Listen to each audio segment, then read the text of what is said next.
माननीय V Vijay Sai Reddy.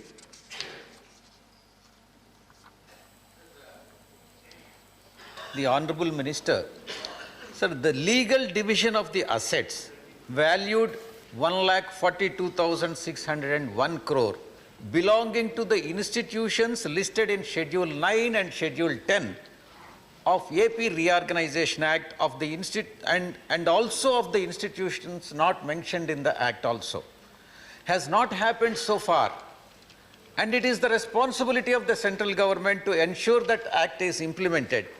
This has hampered their functioning and has an adverse impact on the Andhra Pradesh.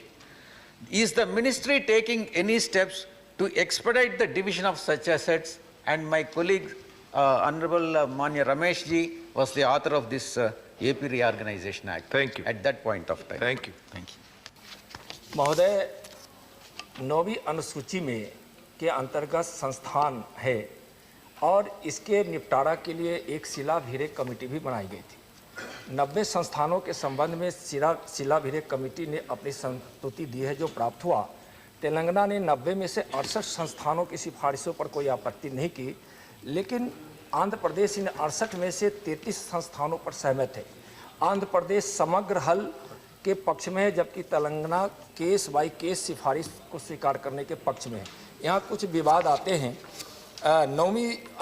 10वीं अनुसूची में प्रशिक्षण केंद्र भी हैं, तो इसके तहत 112 प्रशिक्षण संस्थान केंद्र वर्णित है। धारा 75 के अनुसार इसके विभाजन का कोई प्रावधान नहीं है और आंध्र प्रदेश इन्हें जनसंख्या के अनुपात में विभाजित करना चाहता है तथा तेलंगाना स्थान के आधार पर। अटॉर्नी जनरल के अनुसार विभाजन का कोई प्रावधान नहीं है, लेकिन जो भी चाहे 10वीं अनुसूची हो, 9वीं अनुसूची हो, चाहे इसके अलावे भी जो भी संस्थान या इकाइयाँ हो, उसका समाधान के लिए मंत्रालय, गृह मंत्रालय बार बार यहाँ से निर्देश देते हैं कि आपसी सहमति बनाई जाए। आपसी सहमति के आधार पर ही इस पर कुछ निर्णय हो सकता है और हम तो सिर्फ समन्वय का काम करते हैं, हम कोई आदेश जारी नहीं कर सकते हैं।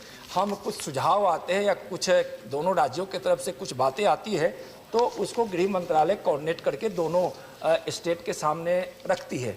जहाँ तक मैं इसलिए केंद्र सरकार की जो चिंता है, पुनर्गठन के बाद आंध्र राज्य को 2014 के उपरांत भारत सरकार द्वारा कुल 65,730 करोड़ की राशि जारी की गई और पुनर्गठन के बाद तेलंगाना राज्य को 2,385 करोड़ की राशि जारी की गई, जो विभिन्न संस्थाओं और राजधानी शहर की सहायता, सिंचाई परियोजनाओं से लेकर कई तरह के राजस्व घाटों के अनुदान के मामलों में भी और जो पिछड़े राज्य हैं उसको भी प्रत्येक वर्ष हम उसके विकास के लिए देते हैं। इस प्रकार से प्रयास होता है, लेकिन हम समन्वय का ही काम करते हैं। धन्यवाद।